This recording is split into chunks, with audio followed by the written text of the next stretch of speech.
নিজের ইচ্ছাটাকে শাসন করে নওশাদ কাজের মাঝে ডুবে রইল। 5 দিনের জন্য দেশের বাইরে যাবে, ওর জন্য যেসব কাজ পড়ে থাকবে সব ক্লিয়ার করে দিচ্ছে। অন্যদিন এই সময়ে অনেক এমপ্লয়ি চলে যায়, আজ অফিসে লোকজনে ভরা। কাজ করা ওর নেশা। যখন থেকে ব্যবসায় নেমেছে তখন থেকেই। কোনো দিন শর্টকাটে উপরে উঠে যাবে সেই চিন্তা সে করেনি। অজান্তে কোনো ব্যবসায় ঝাঁপ দিয়ে পড়েনি। নিজের যোগ্যতা আছে কি না সেই ব্যবসা করার আগে সেটা যাচাই বাছাই করে তারপর ইনভেস্ট করে। ইদানিং শপিং বিজনেস আর কক্সবাজারের হোটেল ব্যবসায় ঢুকেছে সে। আগামী মাসে তার 2টো শিপ হ্যান্ডওভার করবে কোম্পানি, আর হোটেলও প্রস্তুত কয়েক মাসের মধ্যে চালু হবে। এই পথ পাড়ি দিতে তাকে অনেক পরিশ্রম করতে হয়েছে, কিন্তু তারপরও মনের ভিতর আজীবন এক কষ্ট থেকেই যাবে। এত টাকা, এত ক্ষমতা গীতির জন্য কিছুই কাজে দেয়নি। গীতি হঠাৎই চলে গেছে। কোনো চিকিৎসা সেবাই দিতে পারেনি গীতিকে। সন্ধ্যায় হঠাৎ শরীর খারাপ লাগছে, শুধু আনারের মাকে বলল। তারপর নিশালকে নিয়ে পড়তে বসালো। কিছুক্ষণ পর শরীর বেশি খারাপ লাগাতে ফারহানকে ফোন দিল গীতি নিজেই। তাকে ফোন দেয়নি। সেদিনও নওশাদ এরকম অফিসের কাজে দেশের বাইরে যাবে, সেই জন্য খুব ব্যস্ত ছিল। ফারহান বাসায় গিয়ে দেখে গীতির প্রেশার অনেক বেশি, ঔষধ খাইয়ে দিল। কি মনে করে গীতিকে জোর করে ফারহান নিজের গাড়িতে করে হসপিটালে নিয়ে রওনা হলো। গাড়িতে বসেই নওশাদকে জানালো ফারহান। নওশাদ হসপিটালে পৌঁছে দেখে গীতি ততক্ষণে ওকে ছেড়ে চলে গিয়েছে। যাওয়ার আগে একটা কথাও বলে যায়নি নওশাদের সঙ্গে। সেই রাতটা নওশাদ ভুলে থাকতে চায়। গীতি তার পাশে নেই। ছোট ভাই আরমান দরজায় নক করলো। ভাইয়া। তুই যাসনি এখনো? না, তোমার কি শরীর খারাপ? চোখ বন্ধ করে আছো যে? না, শরীর ঠিক আছে। কিছু বলবি? চেয়ারে বসতে বসতে আরমান বলল, বুবু ফোন দিয়েছিল দুপুরে, তোমাকে পাচ্ছিল না ফোনে। কথা হয়েছে আমার সঙ্গে? কিছুক্ষণ চুপ থেকে আরমান বলল, ভাইয়া একটা কথা বলবো। ডেস্কটপের দিকে তাকিয়ে থেকেই নওশাদ বলল, বল। তুমি কোনো অস্থির ফিল করো না, আমরা সবাই খুব খুশি তুমি বিয়ে করাতে। হঠাৎ কেন করলে, কাকে করলে, কোথায় করলে, এসব আমাদের মাথা ব্যথা নেই। যাকেই বিয়ে করেছো সে এখন থেকে আমাদের ফ্যামিলি মেম্বার। তোমার স্ত্রী তার সবচেয়ে বড় পরিচয়। আমরা তো দেখেছি ভাবি যাওয়ার পর তুমি কতটা একা জীবন পার করেছিলে। আজ আমাদের তোমাকে নিয়ে কোনো আর চিন্তা নেই। ফারহানের সঙ্গে কথা হয়েছে, ও খুব খুশি। নওশাদ চোখ তুলে তাকালো ছোট ভাই আরমানের দিকে। থ্যাঙ্কস আরমান। তুমি নিশালকে নিয়ে টেনশন করো না, ও সব বুঝে দেখে। নওশাদ বলল, বিথি আর জুথি খুব কষ্ট পেয়েছে। তুমি ওসব নিয়ে টেনশন করো না ভাইয়া। আরমান, আমি আসি বাইরে থেকে, তারপর সবার সঙ্গে পরিচয় করিয়ে দেব। হীরাকে ততদিন পর্যন্ত সবাই অপেক্ষা করবে আশা করি। ঠিক আছে ভাইয়া, ভাবিকে আমরা তখন দেখতে আসবো। আরমান বের হয়ে গেল। নওশাদের গাড়ি বাসায় ঢোকার সঙ্গে সঙ্গে রিয়াজ এসে দরজা খুলে দেবে। এমন সময় গাড়ি থেকে নেমে নওশাদ বলল, রিয়াজ, আমার লাগেজ গোছানো হয়েছে? স্যার, সোহেব স্যার নিজেই করেছে সব, আমাকে বলেছে আমি সব রেডি করে রাখছি। ঠিক আছে। নওশাদ ওপরে উঠে এলো। আব্বার রুম থেকে টিভির সাউন্ড শোনা যাচ্ছে। নওশাদ বাবার রুমে গিয়ে ঢুকলো। টিভিতে তার বাবা কার্টুন দেখে হাসছে, টম অ্যান্ড জেরি। ওকে দেখে কাছে আসতে হাত ইশারা করলো। সাউন্ড কমা বলে রিমোট হাতে তুলে দিল। নওশাদ সাউন্ড কমিয়ে দিল। বাবু, আজকে কাকে দেখলাম বাসায় জানিস? তাকে আব্বা? বড় বৌমাকে। তুই কি ঝগড়া করছিস ওর সঙ্গে? তাহলে এতদিন ধরে বাপের বাড়িতে কি করে? কখন দেখলে? সন্ধ্যায় আমার ঘরের সামনে মাথায় ঘোমরা দিয়ে দাঁড়িয়েছিল। ডাকার আগেই কোথায় যেন চলে গেল। বকুলকে বললাম খবর দিতে বড় বৌমাকে, এখন ওরই খবর নেই। তোমার শরীর ভালো আছে আব্বা? তুই যা, বড় বৌমাকে আসতে বল আমার কাছে। আমি বলবো এভাবে বাপের বাড়ি গিয়ে বসে থাকতে হয় না বউদের। ঠিক আছে, আমি বলে দেব। এখন টিভির সাউন্ড দে, আমি টমি আর জিমি দেখতেছি। নিশাল দাদুভাইকে পাঠা, ও খুব পছন্দ করে। টম অ্যান্ড জেরি আব্বা? ওই হলো আমার নাম মনে থাকে না। নওশাদ বাবার রুম থেকে বের হয়ে চিন্তা করছে, আব্বা কাকে দেখে গীতি ভাবছে? বিথি কিংবা জুথি কেউ এসেছিল নাকি? মনে মনে নওশাদ ভাবছে ওদের সাথে কথা বলতে হবে। খুব আপসেট হয়ে আছে ওরা। ঈশার নামাজ পড়ে নওশাদ বেড রুম লাগোয়া বিশাল বারান্দায় এসে দাঁড়ালো। এ বাড়ি তার ডিজাইন করা। গীতির খুব পছন্দ ছিল নিজের ঘরের সঙ্গে বাগান থাকবে, তাই সে তাদের বেডরুমের সঙ্গে বড় ছাদ বারান্দা রেখেছে। যার ছাদের নিচে একতলার সঙ্গে আছে ছোট্ট একটা সুইমিং পুল। সব ছিল গীতির পছন্দ অনুযায়ী। তার বাড়ির নাম দিয়েছে নওশাদ, গীতিময়। সব কিছু এখানে গীতিময়, কিন্তু গীতি শুধু নেই। দীর্ঘশ্বাস ফেলল নওশাদ। প্রতিটি কোণায় গীতির পছন্দ করা জিনিস। ছাদে বসে আকাশের দিকে তাকালো। এখানে বসে কত পূর্ণিমার রাতে সে আর গীতি গল্প করত। গীতির খুব ইচ্ছে ছিল নিশালের আরও ভাই বোন থাকবে, কিন্তু গীতির কিছু কমপ্লিকেসি থাকাতে নওশাদেরই আর ইচ্ছে ছিল না বাচ্চা নিতে। কত আফসোস করত গীতির সেজন্য।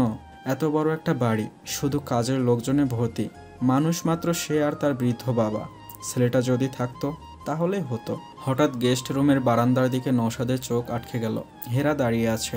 নওশাদ অন্ধকারে বসে আছে বলেই হয়তো ওকে দেখতে পাচ্ছে না হেরা। মেয়েটা আকাশের দিকে তাকিয়ে আছে। এখন বুঝলো নওশাদ, হেরাকে দেখেই হয়তো আব্বা ভেবেছে গীতি। মোবাইলে ভাইব্রেশন হচ্ছে। তাকিয়ে দেখে রেজওয়ানের কল। হ্যালো দোস্ত, ডিস্টার্ব করলাম না তো বন্ধু? আমি এত তাড়াতাড়ি ঘুমাই না। সবে তো রাত 9:30, ডিনারও করিনি আজ। না, ভাবলাম নতুন বউয়ের সঙ্গে গল্প করছিস। রেজওয়ান, কি বলতে ফোন দিয়েছিস সেটা বল। জিনাতের শপিং পছন্দ হয়েছে তোর? কেমন লাগছে? ও আচ্ছা, তুই যখন ডাইরেকশন দিচ্ছিস ভালোই হবে হয়তো। আমার সঙ্গে দেখা হয়নি এখনো মেয়েটার। এ কেমন কথা দোস্ত? এটা ঠিক হচ্ছে না। After all she is your wife now. তুই কালকে দেশের বাইরে চলে যাবি, তোর তো উচিত ওনার সঙ্গে সময় কাটানো। ওয়াইফ বিষয়টা আমি আগে থেকেই হজম করে নিই, তারপর বাকি সব চিন্তা করব। তাড়াতাড়ি হজম করবো কা? শোন, ইয়েলো সেলর স্টাইলিশ থেকে বেস্ট ড্রেসগুলো কিনেছে জিনাত তোর বউয়ের জন্য। আমি জিনাতের সঙ্গে পার্লারেও পাঠিয়েছি, কিছু আপডেট করে দিয়েছে, আশা করি তোর ভালো লাগবে। সুমনাকে বলেছি, সে তো খুব এক্সাইটেড। এমনি বউ দেখতে চলে যায়, সে অনেক কষ্টে আটকে রেখেছে। আমি আর সুমনাও তোর বউয়ের জন্য শপিং করলাম। এত পাগলামির কি দরকার ছিল? নওশাদ, পাগলামির কিছু নেই। তুই বিয়ে করেছিস, এটা আমাদের জন্য অনেক বড় কিছু। থ্যাঙ্কস বন্ধু। রাখছি, ভালো থাকিস। ফোন রেখে নওশাদ রুমের ভেতরে এসে ঢুকলো। আগামীকাল কয়েকদিনের জন্য দেশের বাইরে যাবে। মেয়েটির সঙ্গে কথা বলা দরকার। একা থাকবে বাসায়। আনারের মা দরজায় নক করে ঘরে ঢুকলো। কিছু বলবে? স্যার, ডিনার দিছি। একটু পরে খাবো। তুমি গেস্ট রুমে যিনি আছেন ওনাকে ডেকে নিয়ে আসো তো। নতুন আম্মাকে আনতেছি। বলে আনারের মা চলে গেল। নওশাদ মোবাইলটা হাতে নিয়ে শোয়েবকে ফোন দেবে ভাবছে। তখনই আনারের মা এসে ঢুকলো। ওর পিছনে মাথা নিচু করে দাঁড়িয়ে আছে মেয়েটি। নওশাদ বলল, আসুন ভেতরে। আনারের মায়ের দিকে তাকাতেই সে বের হয়ে গেল এবং যাওয়ার সময় দরজাটা বন্ধ করে দিল। মেয়েটি দরজার পাশেই মাথা নিচু করে দাঁড়িয়ে আছে। ওখানে দাঁড়িয়ে আছেন কেন? ভেতরে আসুন। নওশাদ লক্ষ্য করল মেয়েটি ভয় পাচ্ছে। গোলাপি রঙের কাপড়ে আকাশি সুতার এমব্রয়ডারি একটা কটনের থ্রি পিস পরেছে। ওড়না দিয়ে ঘোমটা দিয়েছে, শরীর ঢেকে রেখেছে, আজ চুল ছেড়ে রেখেছে। নওশাদ অবাক হয়ে গেল মেয়েটির চুল দেখে। হাঁটুর নিচ অবধি চুলগুলো। ফর্সা মুখে আজ হালকা প্রসাধনীর ছোঁয়া পড়েছে। বড় ফোলা ফোলা চোখগুলোতে কাজল লাগানো। আরও মায়া লাগছে দেখে। পাতলা পাতলা ঠোঁট, বেশ লম্বা শুকনো, এতে বয়স আরও কমে যাচ্ছে। খেয়াল করলো মেয়েটির চোখের মণি একটু ধূসর এবং বড়। গীতির চোখও হালকা ধূসর ছিল, কিন্তু এতটাও না। নওশাদ বলল, এক কাজ করি, আমরা ছাদ বারান্দায় গিয়ে বসি, আসুন। নওশাদ বারান্দার দিকে এগিয়ে গেল। মেয়েটি ধীর পায়ে বারান্দায় এসে দাঁড়ালো। ছাদের চেয়ারে বসতে বসতে নওশাদ তাকিয়ে দেখে মেয়েটি কিছু দূর দাঁড়িয়ে রইল, ওর সামনে আছে না। দাঁড়িয়ে আছেন কেন? চেয়ারে বসুন। আপনার নামটা খুব সুন্দর হেরা, এই নাম আগে কোনো মানুষের শুনিনি। মেয়েটি তবুও দাঁড়িয়ে রইল। নওশাদ বলল, আপনার কি বসতে অস্বস্তি হচ্ছে? মেয়েটি সামনে রাখা চেয়ারের কোনায় বসল। একটা কথা জিজ্ঞেস করব, আপনি আমার নাম জানেন? মেয়েটি মাথা ঝাঁকিয়ে সম্মতি দিল। আজকে ওই আপুটা বলেছে। ও আচ্ছা জিনাত। হেরা, আপনি কি পড়াশোনা করেছেন? আপনি প্লিজ আমায় তুমি করে বলবেন। তাই তো, আমি বোকার মতো আপনি আপনি করছি। হাসলো নওশাদ। মেয়েটির সামনে তার অস্বস্তি লাগছে খুব। মনে হচ্ছে কথা বেশি বলছে সে। আমি কুষ্টিয়া ইসলামিক ইউনিভার্সিটিতে ইংলিশে অনার্স ভর্তি হয়েছিলাম। 3 মাস ক্লাসও করেছিলাম। তারপর নওশাদ বলল, তারপর কি হলো? হেরা চুপ করে আছে। নুরুলের দলবল সেখানে গিয়েও বিরক্ত করা শুরু করে, তাই আর পড়তে দেয়নি মামারা। ও আচ্ছা, নওশাদ বলল। থাক ওসব কথা, পরে শুনবো, এখন শুনতে ইচ্ছে করছে না। হেরা, এই বাড়িতে তোমার সমস্যা হচ্ছে না তো কিছুর? জি না। যা লাগবে আনারের মাকে বলবে। এখানে আমার আত্মীয় স্বজন কেউ তোমাকে খুব পছন্দ করবে, আবার কেউ তোমাকে প্রথম প্রথম মেনে নিতে সময় নেবে। তুমি বুঝতেই তো পারছো, হঠাৎ করে বিয়ে করে ফেলেছি, সবাই সেই ধাক্কাটা কাটাতে সময় নেবে। জি। একটা কথা বলার ছিল তোমাকে। তুমি এই হঠাৎ বিয়েটার জন্য প্রস্তুত ছিলে না জানি। আমার মতো বয়স্ক একজন মানুষ এভাবে সেদিন তোমাকে বিয়ে করে ফেললো। আসলে বিশ্বাস করো, তোমাকে ওই পরিস্থিতি থেকে রক্ষা করতে আমি অন্য সব চেষ্টা করছি, কিন্তু কি যে অবস্থা ছিল তখন তো তুমি তা দেখেছো। তখন বিয়ে করা ছাড়া আর কোনো পথই আমার মাথায় আসেনি। আমি জানতাম না তোমার বয়স এত কম। এখন মনে হচ্ছে তোমার ভালো করতে গিয়ে খারাপ করে ফেলেছি। তুমি চাইলে যে কোনো সময় আমি তোমাকে ডিভোর্স। নওশাদ কথাটা শেষ করার আগেই হেরা হাঁটু গেড়ে ওর সামনে বসে পড়ল। আপনি ওই দিন না আসলে ওরা আমায় মেরে ফেলতো। আল্লাহ আপনাকে পাঠিয়েছেন। আমি গত 7-8 বছর ধরে আল্লাহর কাছে শুধু কেঁদেছি, আল্লাহ তুমি সাহায্য পাঠাও কাউকে আমায় রক্ষা করার জন্য। হেরা কাঁদছে। নওশাদ অবাক হয়ে মেয়েটির কষ্ট ভরা মুখটা দেখছে। গ্রামের সবাই জানে নুরুলের দল আমায় তুলে নিয়ে নষ্ট করেছে, কিন্তু আসল সত্যটা কাউকে আমি বলতেই পারলাম না। নুরুল কিছু করার আগেই আল্লাহ একটা সাপ পাঠিয়েছে, ওই সাপ ওকে ছোবল মেরেছে। ওরা কিচ্ছু করতে পারেনি, তাই বলেই তো আরো বেশি ক্ষেপে গিয়েছিল। তাই ওই দিন রাতে আমাকে আবার তুলে নিতে ঘরে ঢুকে পড়ে। কি করব বলুন? দাদিয়ে কোপ না মারলেও ওই দিনও তুলে নিয়ে যেত আমায়। আপনি আমায় তাড়িয়ে দিবেন না প্লিজ। আমি আপনার বাড়িতে কাজের মানুষ হয়ে পড়ে থাকবো, তাও কোথাও যেতে বলবেন না। নুরুলের লোকজন এখানেও চলে আসতে পারে, ওরা আমায় খুঁজছে অবশ্যই।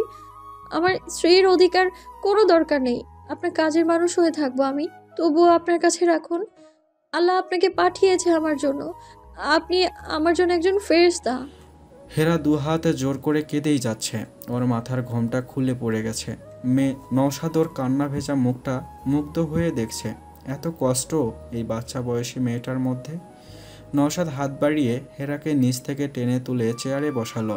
এই প্রথম সে হেরাকে স্পর্শ করলো। থরথর করে কাঁপছে মেয়েটি। মনে মনে বলল, শোনো হেরা, তোমাকে এখানে কাজের মানুষের মতো থাকতে হবে কেন? মনে রাখবে, তুমি নওশাদ আজমির স্ত্রী। তুমি তোমার অধিকার নিয়েই থাকবে এখানে। মুখে বলল, তোমার কোনো ভয় নেই। এই ঢাকা শহরে কারো সাধ্য নাই তোমার কোনো ক্ষতি করার। কাজের লোক হয়ে থাকবে কেন এই বাড়িতে? তোমার যা পরিচয় তাই নিয়েই থাকবে। এখন কান্নাকাটি বন্ধ করো হেরা। আমি আগামীকাল দেশের বাইরে যাব কয়েকদিনের জন্য। এখানে তোমার কোনো সমস্যা হবে না। যখন যা লাগবে আনারের মাকে বলবে, সে এনে দিবে। আজ তোমার ড্রেস পছন্দ হয়েছে? হেরা চোখ মুছতে মুছতে বলল, জি, এত কিছুর দরকার ছিল না। তুমি কি বোরকা পরো সবসময়? তাহলে বোরকা তো কেনা হয়নি, তাই না? আমি সেই ছোটবেলা থেকেই বোরকা পরি। আমার একটু ইচ্ছে করতো না, নিজেকে আড়াল করে রাখতে পড়তে হতো, কিন্তু কোনো লাভ হয়নি। একটা কথা কি জানেন, গরিবের ঘরের মেয়েদের সুন্দর হতে হয় না, সৌন্দর্য তাদের জন্য অভিশাপ। আজ যদি সুন্দর না হতাম তাহলে এত ঝামেলা হতো না। এটা আমার মামিরা বলতো, কথাটা ঠিকই বলে তারা। মেয়েটির চোখে অবিরাম পানি ঝরছে, তবুও সেই চোখগুলো কি সুন্দর লাগছে। নওশাদ তাকিয়ে দেখছে। মোবাইলের শব্দে তাকালো নওশাদ। রেজওয়ানের ফোন। হ্যালো রেজওয়ান। বন্ধু সরি, কোনোভাবেই সুমনাকে আটকাতে পারলাম না। আমরা তোর বাসার সামনে নতুন মানুষকে দেখতে চলে এসেছি, কিছু মনে করলি না তো? নওশাদ হেসে ফেলল। আয় বাসায়। হেরা, আমার খুব কাছের দুজন মানুষ তোমাকে দেখতে এসেছে। আমার বন্ধু, আমার বিজনেস পার্টনারও, আর তার ওয়াইফ সুমনা, সেও আমার বন্ধু। চোখের পানি মুছো, চলো নিচে যাই, তোমার ভালো লাগবে ওদের সঙ্গে কথা বলে। হেরা চোখের পানি ওড়নার কোণা দিয়ে মুছল। এসো আমার সঙ্গে। নওশাদ এগিয়ে যাচ্ছে, ওর পিছনে পিছনে হেরা আছে। নওশাদ চিন্তা করছে, ওদের দুজনকে দেখে সবাই হাসবে না তো? একটা বাচ্চা বয়সী মেয়ের সঙ্গে মধ্যবয়সী লোক। রিজওয়ান আর তার স্ত্রী সুমনা নওশাদের লিভিং রুমে ঢুকতে কেয়ারটেকার রিয়াজ দৌড়ে এলো। স্যার আসেন স্যার। তোমার স্যার কোথায় রিয়াজ? স্যার বাসায় আছে, খবর দিচ্ছি, আপনি বসেন স্যার। তোমার স্যার জানে আমরা আসছি, ব্যস্ত হওয়ার কিছু নেই, আসতে দাও ওকে। আমি যাচ্ছি স্যারের রুমে, আপনি বসেন স্যার। রিয়াজ ছুটে যাচ্ছে নওশাদের রুমের দিকে। আনারের মা বাধা দিল। খারান নতুন আম্মা, স্যারের রুমে আপনি যাচ্ছেন যে? আমি বলে আসতেছি। তারপর ফিস করে রিয়াজকে বলল, এখন থেকে হুশ করিয়েন রিয়াজ ভাই, দোতলায় ওঠার আগে। বাসায় আম্মা আছে, ঠিক আছে? বুঝলাম। যাও স্যারের খবর দাও। যাইতেছি। আনারের মা দোতলায় উঠে দেখে নওশাদ তার রুম থেকে বের হয়ে আছে। পেছনে পেছনে আসছে হেরা। স্যার, রেজওয়ান স্যার আর ম্যাডাম আসছে নিচে। আনারের মা আমাদের সবার ডিনার রেডি করবে এবং তাড়াতাড়ি করো। জি স্যার। হেরার দিকে তাকিয়ে বলল, এসো হেরা। ওরা নিচে নেমে গেল। আনারের মা সিঁড়ির পাশে দাঁড়িয়ে আছে। পারুল আনারের মায়ের কাছে এসে বলল, উনি কি স্যারের রুম থেকে বাইর হইল খালা? কেন, তোর কিসের মাথা ব্যথা? স্যারের বিয়া করো বউ, স্যারের রুম থেকেই তো বাহির হইব। আজাইরা কথা কস। চল রান্নাঘরে, মেহমানকে খাওয়ার ব্যবস্থা কর। আমার জ্বর, আমি পারুম না। তাহলে এইখানে কি করস? চোখের সামনে থেকে বিদায় হও। আনারের মা নিচে কিচেনের দিকে চলে গেল। পারুল গেল বিথিকে ফোন দিতে। নওশাদকে দেখেই সুমনা হেসে উঠল। কনগ্রাচুলেশন বন্ধু, সত্যি খুব খুব খুশি হয়েছি খবরটা শুনে। কোথায় সেই ভাগ্যবতী মেয়েটি যে নওশাদ আজমিরের স্ত্রী হয়ে এলো? শোনা প্লিজ ভাই, আর পিঞ্চ করো না। তোমার জামাই সকাল থেকেই কাজ করছে। নওশাদ হাসছে। ওর পিছনে দাঁড়িয়ে আছে হেরা। সরো সামনে থেকে দেখি আগে, যাকে দেখার জন্য ছুটে এলাম। হেরাকে দেখে সুমনা এবং রেজওয়ান একটু চুপ করে গেল। হেরা মাথা নিচু করে দাঁড়িয়ে আছে নওশাদের পাশে। ও লজ্জা, কিছুটা ভয় এবং সংকোচে তাকাতে পারছে না। অপরিচিত মানুষদের সামনে এসে দাঁড়াতে তার খুব অস্বস্তি লাগে সব সময়। আর এখন তো লজ্জায় তার চোখ খুলতেই ইচ্ছে করছে না। যে মানুষটি তাকে বাঁচিয়ে এখানে নিয়ে এসেছে, মানুষটি তার স্বামী, কিন্তু চোখ খুলে ওনাকেই দেখা হয়নি ভালো করে। তার জীবনের কি অদ্ভুত খেলা। কোথায় ছিল সে, এখন কোথায় চলে এসেছে। নওশাদের ডাকে তার খেয়াল হলো। হেরা, ওনাদের কথাই তোমাকে বলেছিলাম ওপরে। আমার দুই বন্ধু, ইউনিভার্সিটিতে আমরা তিনজন একসাথে পড়াশোনা করেছি। হেরা চোখ তুলে তাকালো।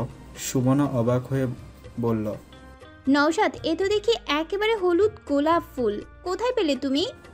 সুমনা হেরার হাত ধরে টেনে নিজের পাশে বসালো। নাম যেন কি বললে? আমি কিন্তু ভাবি বলতে পারবো না। বাচ্চা বয়সী একটা মেয়ে।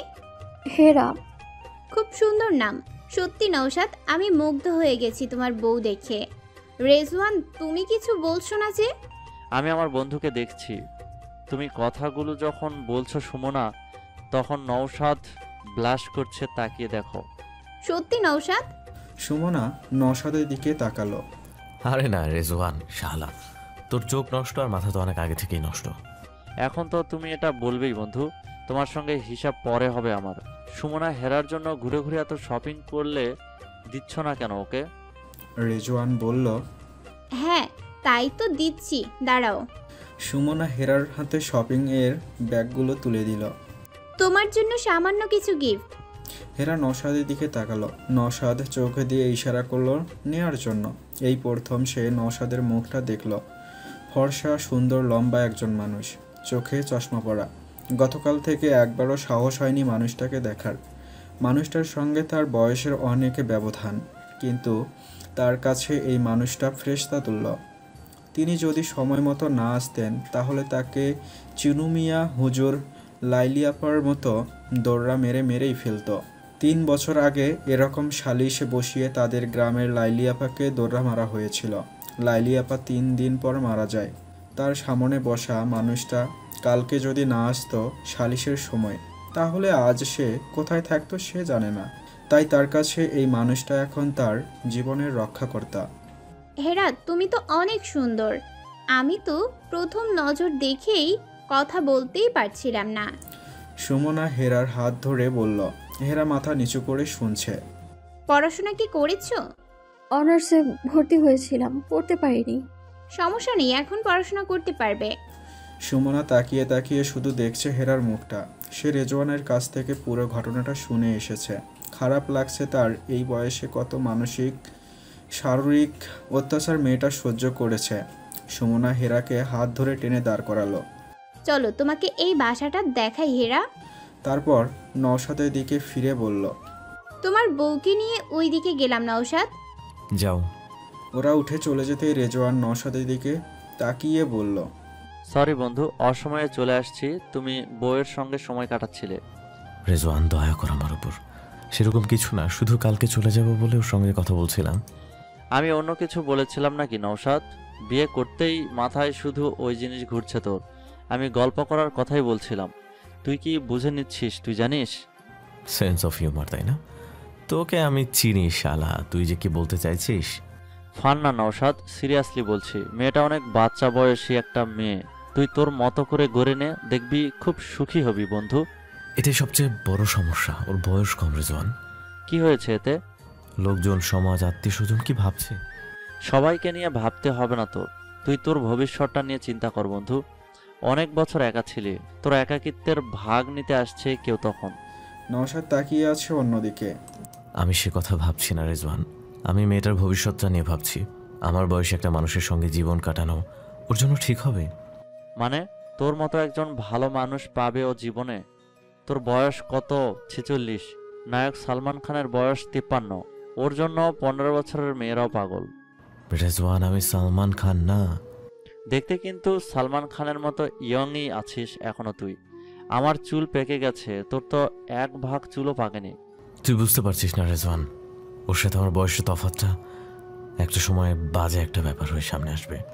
রেজওয়ান গলা নামিয়ে বলল, মেয়েটিকে রেপ করা হয়েছিল বলে তুই কি দূরত্ব বজায় রাখতে চাইছিস? সত্যি করে বল। এরকম ঘটনা ঘটেনি হেরার সঙ্গে। তুই না বললি অফিসে? আমার সঙ্গে কথা হয়েছে মেয়েটার। ওকে তুলে নিয়ে যায় ছেলেগুলো। কোনো অঘটন ঘটার আগেই সাপে কামড় দেয় ওদের লিডারকে। ওরা ছেলেটাকে নিয়ে হসপিটাল চলে যায়, হেরাকে ফেলে রেখে যায়। কিন্তু বাড়িতে ফিরে ও কাউকে বলারই সুযোগ পায়নি যে ওর সঙ্গে কিছুই হয়নি। সবাই ধরেই নেয় যা ঘটার তাই ঘটে গেছে। ও গড, কি বলিস? রেজওয়ান অবাক হয়ে বলল। হুম। দুই বন্ধু চুপ করে বসে রইল কিছুক্ষণ। নওশাদ, একটা কথা বলতে চাইছিলাম। তুই তোর আত্মীয় স্বজনদের জনজনে হেরার পুরো ঘটনা এক্সপ্লেইন করতে যাবি না প্লিজ। সবাই সবকিছু সহজভাবে নিতে নাও পারে। মেয়েটা তার প্রাপ্য সম্মানটুকু পাবে না তখন। আমার স্ত্রীর পরিচয়ে সে যতদিন আমার জীবনে থাকবে, হেরাকে সবার প্রাপ্য সম্মান দিতেই হবে। After all, she is my wife. আর তুই? মানে? নওশাদ, তুই ওকে ওর প্রাপ্য অধিকার দিবি না? নওশাদ একটুক্ষণ চুপ করে থেকেই বলল, ওর ভালোর জন্যই আমার থেকে বেশি কিছু করার দরকার নাই। একটা দূরত্ব আমাদের মাঝে থাকতেই হবে। নওশাদ প্লিজ রেজওয়ান, আমাকে বোঝার চেষ্টা করো একটু। ঠিক আছে, এই বিষয়ে আমরা পরে কথা বলবো নওশাদ। হেরাকে নিয়ে সুমনা বাসার লনে এসে দাঁড়ালো। লনের একপাশে সুন্দর বাগান করা, সেখানে বেদে চেয়ার পাতা। সুমনা চেয়ারে বসতে বসতেই বলল, এখানেই বসি চলো। হেরা সুমনার পাশের চেয়ারটাতে বসলো। এই বাসাটা দেখেছো হেরা? এই ডিজাইন নওশাদের করা। আর কার পছন্দের দিকে খেয়াল রেখে বানানো জানো? গীতির। গীতির কথা বলেছে নওশাদ তোমাকে? হেরা মাথা নেড়ে না করল। তুমি জানো গীতিকে? না। গীতি নওশাদের বউ। 6 বছর আগে গীতি স্ট্রোক করে মারা যায়। একদম হঠাৎ করে। ও আমাদের বয়সী ছিল। নওশাদ আর গীতির ছোটবেলার প্রেম, তারপর বিয়ে। তোমার বরকে এখন দেখছো ইউনিভার্সিটিতে পড়ার সময় আরও নায়কের মতো ছিল দেখতে। ছাত্র হিসেবে মারাত্মক ম্যারোটিয়াস। এত সুন্দর কবিতা আবৃত্তি করতো নওশাদ, ছবি আঁকতে পারে। এই বাসায় যত পেইন্টিং দেখবে সব নওশাদের আঁকা। কথা বলা, চাল চলন সব দেখে মেয়েরা পাগল ছিল, কিন্তু নওশাদ পাগল ছিল গীতির জন্য। পড়াশোনা করা অবস্থায় বিয়ে করে গীতিকে। আজকের নওশাদ এর এই উত্থান সব গীতির উৎসাহ, ধৈর্যের ফল। নওশাদ খুব ভালোবাসে গীতিকে, এখনো ভালোবাসে হেরা। তোমাকে একটা কথা বলবো হেরা, নওশাদ একজন অসাধারণ মানুষ। পৃথিবীর প্রতিটি মেয়ে এমন স্বামী চায় তার জীবনে। এই বিত্ত ভৈরবের জন্য না, কিন্তু চাই কারণ সে খুব আন্ডারস্ট্যান্ডিং, লয়াল, রেশনাল একজন মানুষ বলে। ও যাকে ভালোবাসে সব কিছু দিয়ে ভালোবাসে, আবার যাকে ঘৃণা করে খুব বেশি ঘৃণা করে। তুমি তো বয়সে অনেক ছোট, ধীরে ধীরে বুঝতে পারবে। হেরা সুমনার দিকে তাকিয়ে শুনছে কথাগুলো। হেরা, নওশাদ আর তোমার বয়সের ব্যবধান অনেক। একটা কথা কি, বয়স কিছু না যদি তুমি মানুষটার প্রতি আগ্রহী থাকো, মানুষটার জন্য ভালোবাসা অনুভব করো, তাহলেই দেখবে তুমি সুখী। সুখ কখনো বয়সের মুখোপেক্ষী হয় না। তুমি মনে রাখবে এই সংসারটা তোমার। নওশাদের জীবনটা ভালো রাখার ওর সঙ্গী হয়ে ওঠার দায়িত্ব তোমার। নওশাদ মানুষটা তোমার। মানুষটাকে যত তাড়াতাড়ি আপন করে নিবে, দেখবে ও এত ভালো একটা মানুষ, তোমার জীবনটা বদলে দিবে তার ভালোগুলো দিয়ে। হেরার খুব লজ্জা লাগছে কথাগুলো শুনে। আপু, উনি আমার জীবনটা বদলে দিয়েছেন। আমাকে যেখান থেকে তুলে এনেছেন তিনি, আপনাকে আমি বলে বোঝাতে পারবো না। আমি জানি সব। তুমি পিছনে ফিরে আর তাকাবে না, ঠিক আছে? যা খারাপ ছিল সব তুমি ফেলে এসেছো। এখন থেকে সব দেখবে ভালো হবে। আর একটা কথা বলি, গীতি যাওয়ার পর এই বাড়ি নিয়ন্ত্রণ করার চেষ্টা করে গীতির দুই বোন, নওশাদের ছোট ভাইয়ের বউরা একদল করে নিশালের আর মৃত গীতির কাঁধে ভর দিয়ে, আর আরেক দল করে নওশাদ এর বাবার কাঁধে ভর দিয়ে। মানে ওই দুইজনের ভালো করছে তারা সেই উসিলা দিয়ে। তোমাকে আগে নিশাল আর নওশাদের বাবার ভরসার জায়গা হতে হবে। দেখবে এমনি এমনি বাকিরা তাদের অবস্থান বুঝে সরে যাবে। মোট কথা, তোমাকে এই সংসারের দায়িত্বটা নিজের করে নিতে হবে। সবচেয়ে আগে নওশাদকে নিজের করে নিতে হবে। তুমি কোথায় ছিলে, কি ছিলে, ওসব নিয়ে চিন্তা করো না। এখন শুধু তুমি নওশাদ আজমিরের স্ত্রী, এটা মনে রেখো। হেরার মনে মনে ভাবছে, এটা কিভাবে সম্ভব? ওনার ওপর আমার কি জোর? আনারের মা ওদের কাছে এগিয়ে এলো। ম্যাডাম আর আম্মা, আপনাদের স্যার ডাকে, ডিনার দিছি টেবিলে। চলো হেরা। সুমনা আর হেরা লিভিং রুমে এসে ঢুকলো। হেরার মাথায় যথারীতি ঘোমটা দিয়ে ঢাকা। সুমনা নওশাদের পাশে বসে বলল, তোমার বউয়ের সঙ্গে গল্প করছিলাম, খুব মিষ্টি একটা মেয়ে। কি কথা বলছিলে? বললাম এখন এই সংসার, এই বাড়ি এবং নওশাদ আজমি সব তোমার। তুমি তোমার দায়িত্ব যত তাড়াতাড়ি বুঝে নিবে তত ভালো। নওশাদ বলল। ও কি বললো? বলেনি কিছু, চুপচাপ শুনল। তুমি ওকে নার্ভাস করে দিয়েছো হয়তো সুমনা, এত কঠিন কঠিন কথা বলে। রেজওয়ান সুমনার দিকে তাকিয়ে বলল, চলো তাড়াতাড়ি ডিনার করে বিদায় নেই। নওশাদের কালকে সকালে ফ্লাইট, ওর ঘুমাতে হবে, আরও কাজ থাকতে পারে। নওশাদের দিকে তাকিয়ে চোখ টিপ দিল রেজওয়ান। ওরা চারজন একসঙ্গে ডিনার করলো। হেরার এত লজ্জা লাগছিল সবার সঙ্গে খেতে। নওশাদের দিকে তাকালেই ওর কেমন ভয় ভয় লাগে, গা কেমন ছমছম করে।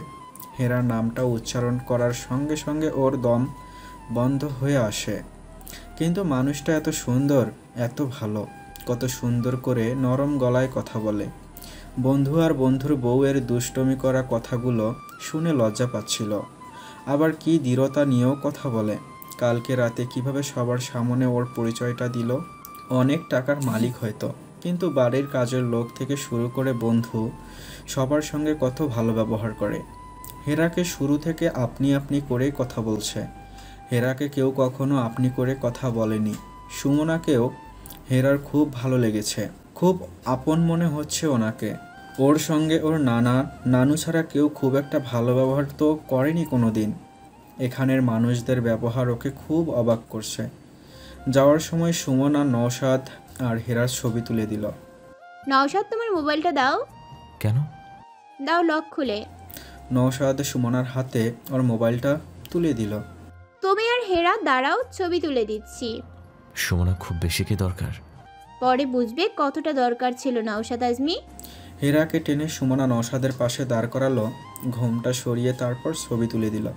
নওশাদের কাছে মোবাইলটা দিতে দিতে সুমনা বলল, খুব বেশি সময় লাগবে না ছবিটা তোলা, যে জরুরি ছিল বুঝতে।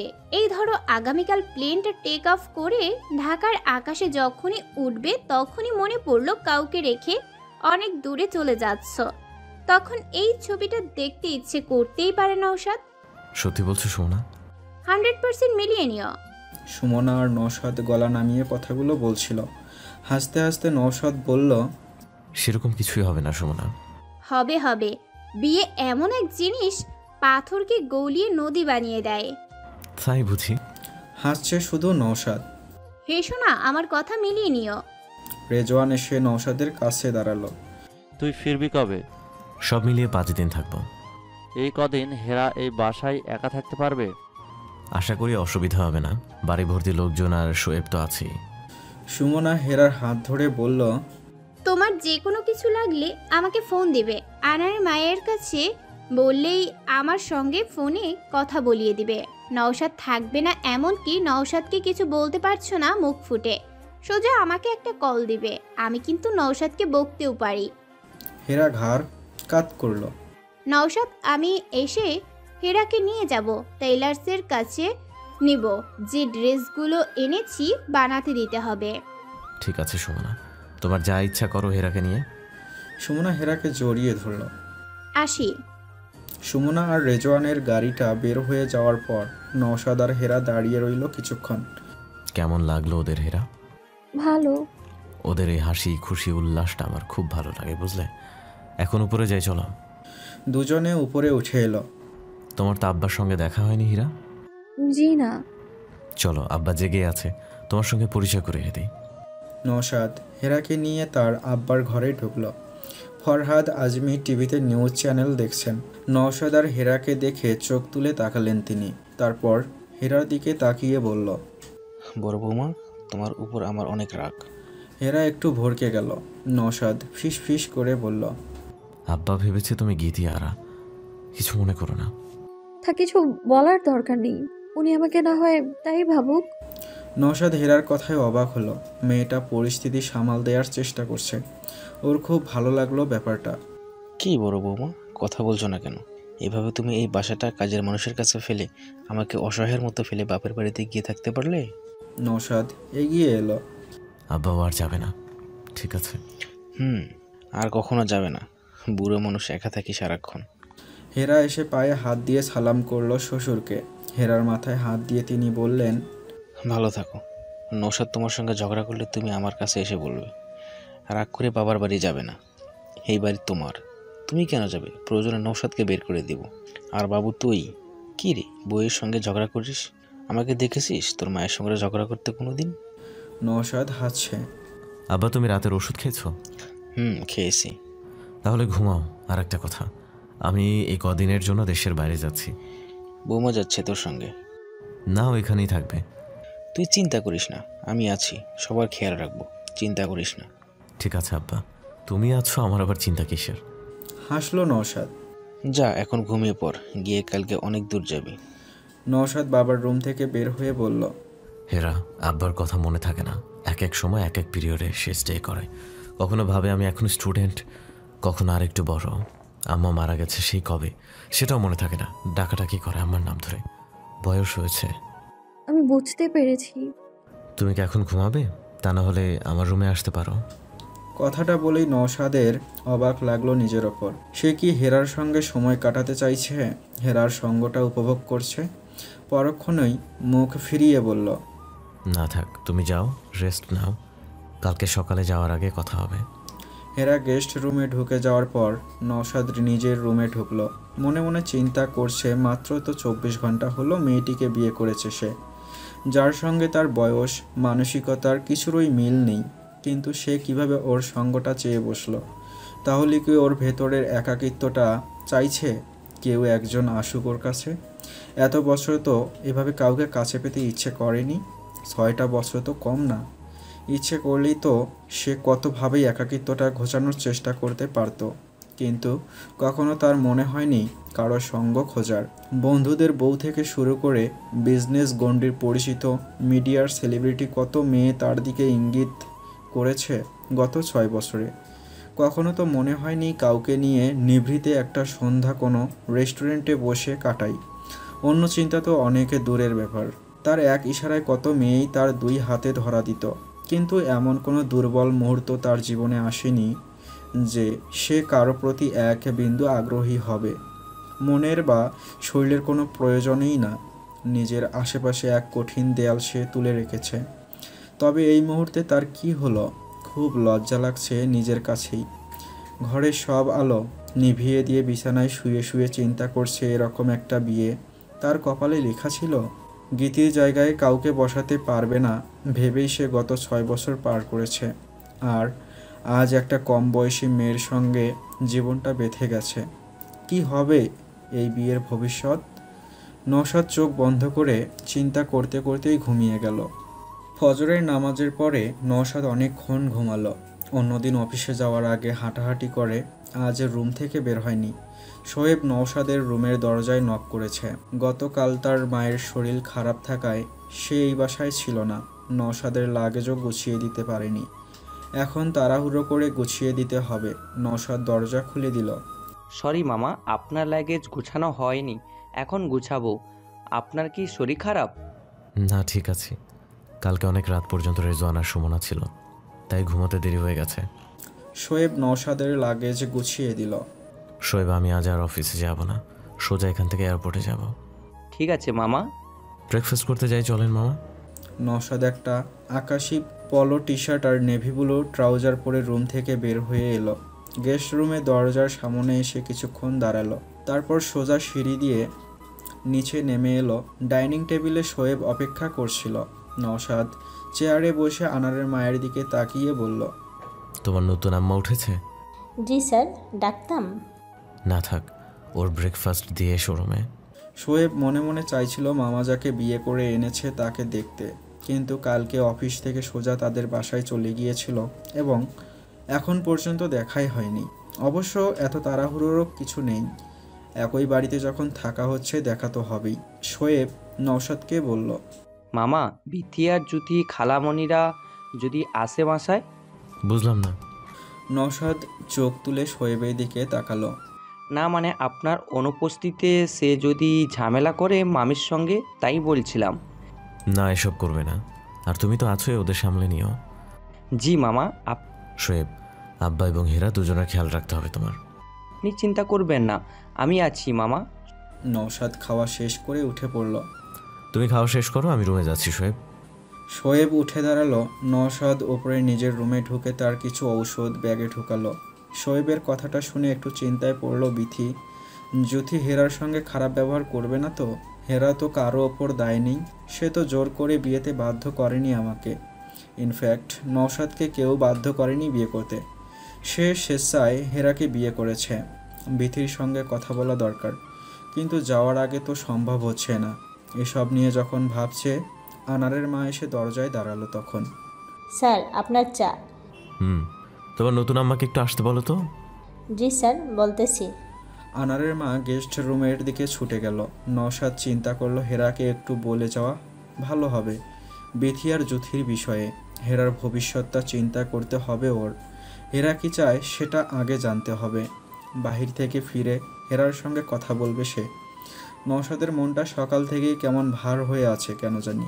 ভালো লাগছে না কিছু, খুব ক্লান্ত লাগছে। স্যার। তাকিয়ে দেখে আনারের মা দাঁড়িয়ে আছে। নতুন আম্মা গোসল করে, আমি বইলে আসছি, আসতেছে। ঠিক আছে, যাও। নওশাদ ঘড়ির দিকে তাকিয়ে নিজে রেডি হতে গেল। কিছুক্ষণ পর দরজায় খুব হালকা হাতে টোকা দিচ্ছে কেউ। নওশাদ বুঝতে পেরেছে হেরা এসেছে। শার্টটা গায়ে চাপিয়ে দরজা খুলে দেখে হেরা দাঁড়িয়ে আছে।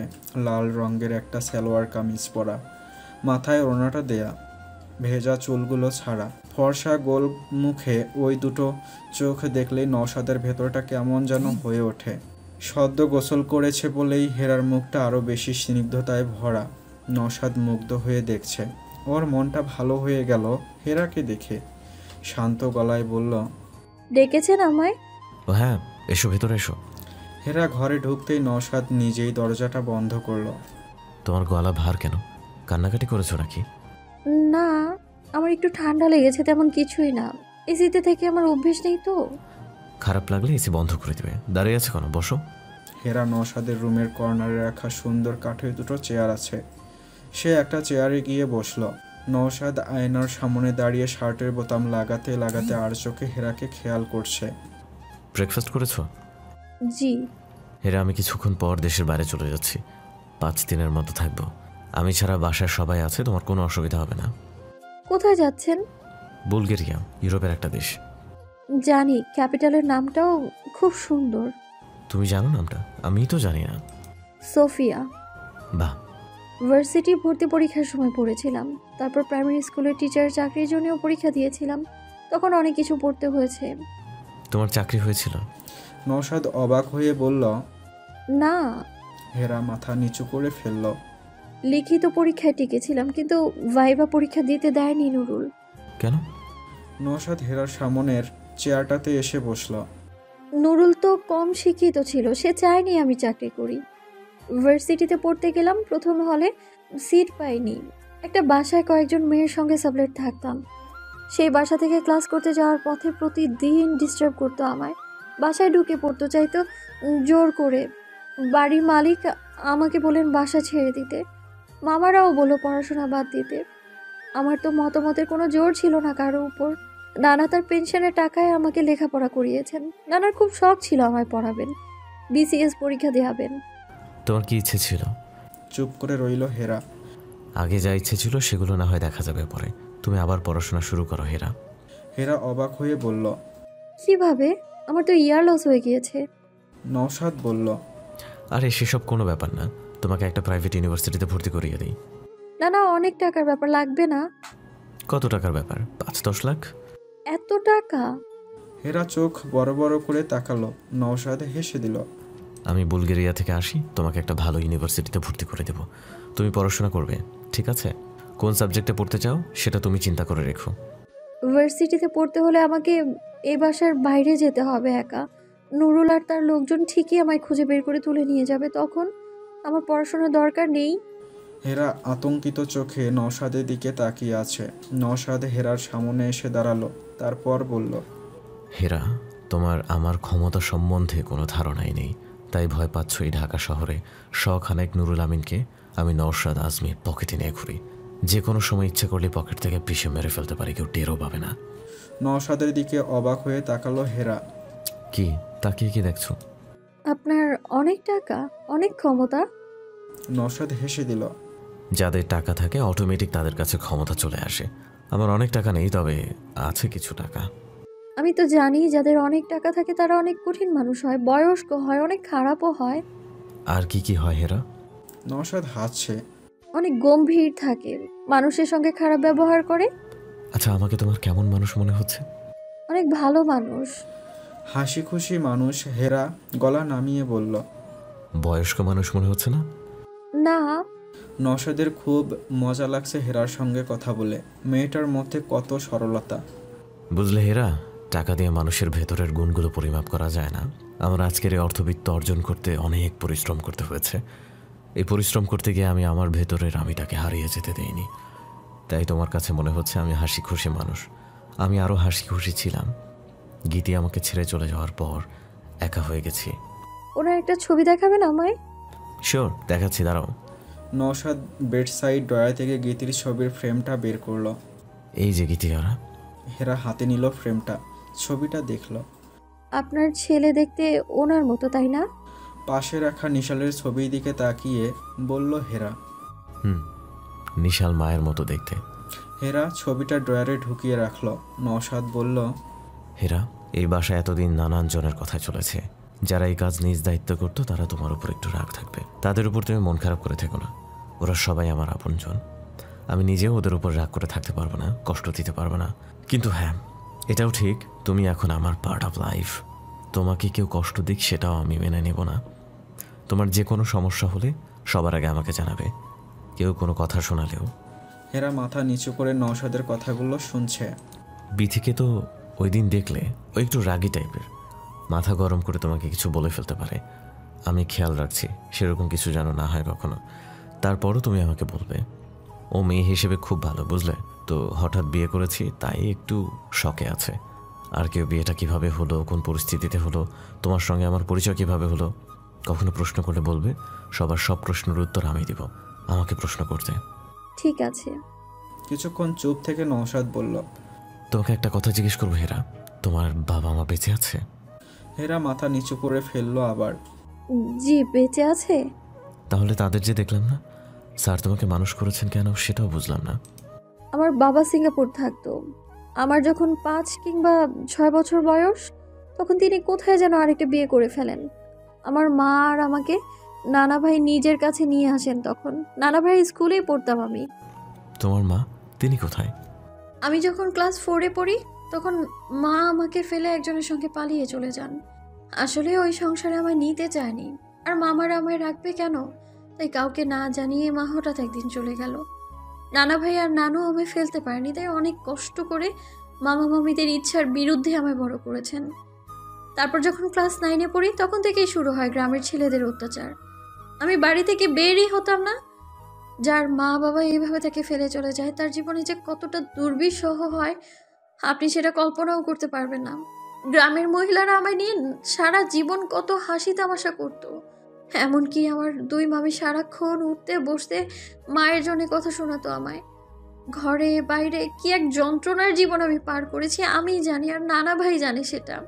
হেরা কিছুক্ষণ চুপ করে রইল। নুরুল ছেলেটা আমার 1 ক্লাস উপরে পড়তো আমাদের স্কুলে। বখাটে ছেলেদের পড়াশোনা নেই, মারামারি, নেশা করা এইসব করে বেড়ায়। ওর জন্য স্কুলেও কত মানসিক অত্যাচার সহ্য করেছি। সবাই ভালো রেজাল্টের জন্য প্রাইভেট টিচারের কাছে পড়তো। নানার এত টাকা ছিল না, আমি কোনো স্যারের কাছে পড়তে পারিনি, তাই নানাই পড়াতো। কলেজে উঠতেই ছেলেদের অত্যাচার আরও বেড়ে গেল। কলেজ থেকে বাড়ি দূরেই ছিল।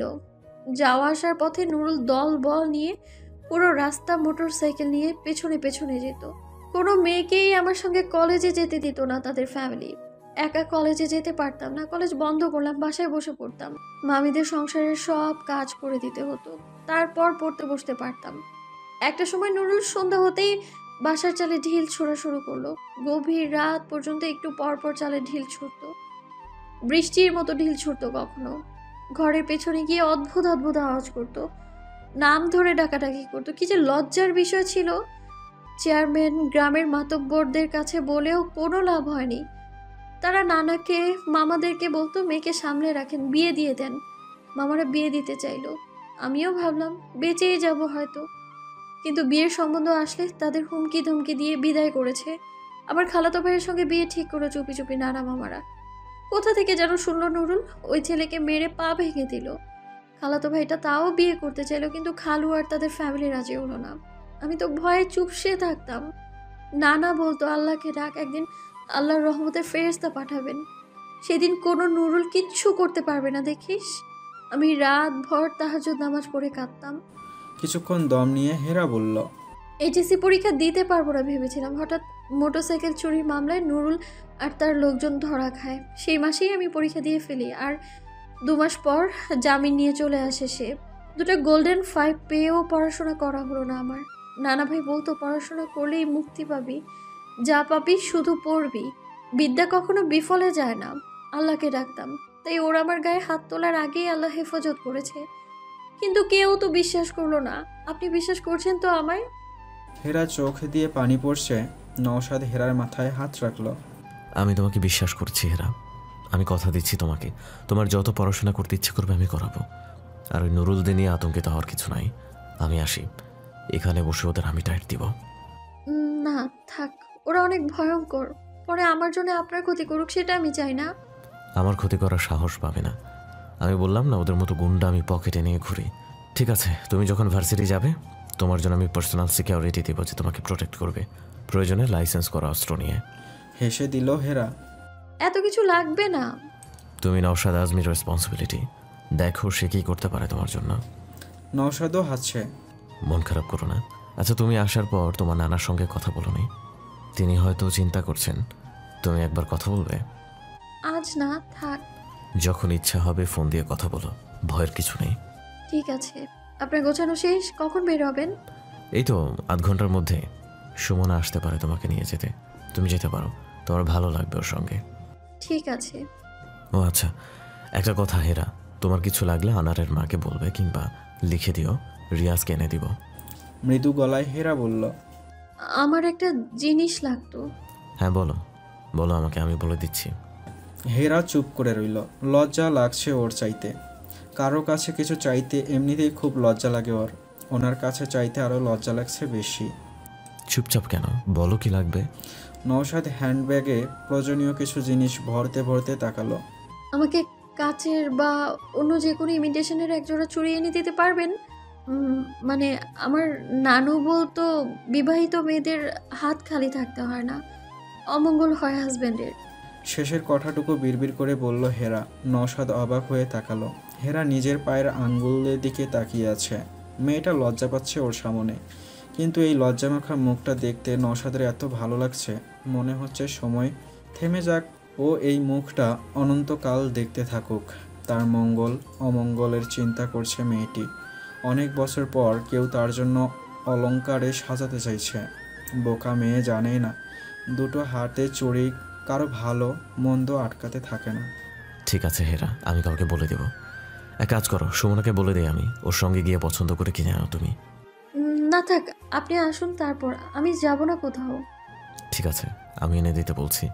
শোয়েব হুট করেই দরজা খুলে রুমে ঢুকে পড়ল। এতদিনের অভ্যাস তার, কিন্তু আজ রুমে ঢুকেই সে পুরো হতভম্ব হয়ে গেল নওশাদ আর হেরাকে দেখে। এই প্রথম সে হেরাকে দেখছে। তার মুখ দিয়ে কোনো কথা বের হচ্ছে না, শুধু তাকিয়ে আছে। তার মনে হচ্ছে একটা পরী হয়তো চলে এসেছে ঘরে। নওশাদের ডাকে তার হুঁশ হলো। শোয়েব, তোমার সঙ্গে পরিচয় হয়নি হেরার, তাই না? সরি মামা, আমি জানতাম না, সরি। It's okay. হেরাও আমার ভাগ্নে শোয়েব। ও আমার খুব প্রিয় একটা মানুষ, আমার অ্যাসিস্ট্যান্ট, থাকে এই বাসায়। তোমার যা লাগবে, যে কোনো অসুবিধা হবে ওকে বলবে। জি। শোয়েব, হেরাকে তো বুঝতেই পারছো। জি মামা। Now she is your another responsibility. আমি থাকবো না, নানা ভাইয়ার ওর খেয়াল রাখো। জি মামা, আমি নিচে যাচ্ছি মামা, আপনি আসেন। আচ্ছা, কি বলতে এসেছিল? আপনার পাসপোর্ট আর ল্যাপটপ ঠিক মতো ঢুকিয়েছেন কিনা সেটাই বলতে এসেছি। নিয়েছি। আমি যাই, আপনি আসেন। শোয়েব যাওয়ার সময় আরেকবার হেরার দিকে তাকালো। ওর চোখে মুখের মুগ্ধতা, হতভম্ব ভাব কাটছে না। বিথি খালামণি তো ঠিক কথাই বলেছে, কম বয়সী একটা মেয়ে। এত সুন্দর কোনো মেয়েকে সে সামনাসামনি কখনো দেখেনি। বিয়েটা কিভাবে হলো এখনও মামা তাকে বলেনি। এখন তার খুব জানতে ইচ্ছে করছে। নওশাদ আর হেরা রুম থেকে বের হয়ে এলো। নওশাদ তার আব্বার ঘরে গিয়ে বিদায় নিয়ে এলো। তারপর দুজনে ড্রয়িং রুমে এসে বসলো।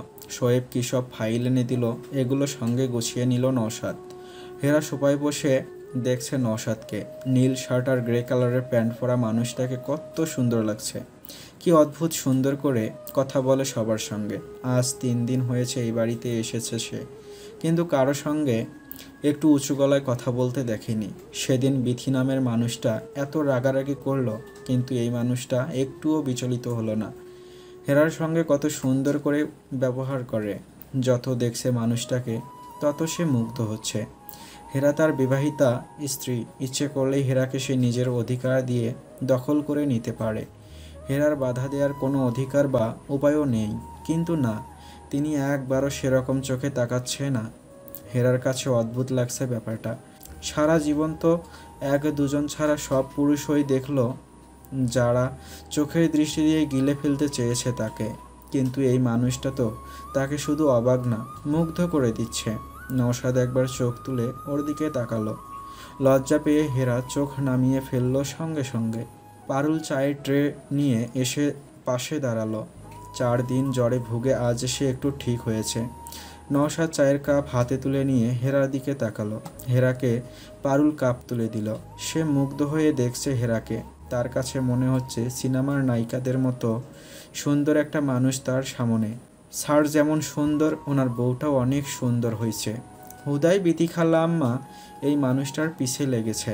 আহারে কি সুন্দর মুখ মাইয়াটার। শোয়েব পারুলের দিকে তাকিয়ে বলল, যাও আনারের মাকে আসতে বলো। আনারের মাকে? নওশাদ বলল, আব্বার খেয়াল রেখো, তোমার নতুন আম্মা কিছুই জানে না এই বাসায়, তুমি সব সময় সঙ্গে সঙ্গে থেকো। স্যার আপনি চিন্তা করেন না। নওশাদ উঠে দাঁড়ালো। শোয়েব আনারের মাকে ইশারা করতে আনারের মা চলে গেল সেখান থেকে। মামা, আমি গাড়ির কাছে যাচ্ছি। শোয়েবও উঠে চলে গেল। হেরা চায়ের কাপ নামিয়ে দাঁড়ালো। তুমি ভয় পেও না হেরা, এখানে সবাই তোমার খেয়াল রাখবে। হেরা সব সময় যেভাবে চুপচাপ দাঁড়িয়ে থাকে, সে চুপচাপই দাঁড়িয়ে রইল সেভাবে। নওশাদ তাকিয়ে আছে হেরার দিকে। আসি তাহলে হেরা। জি।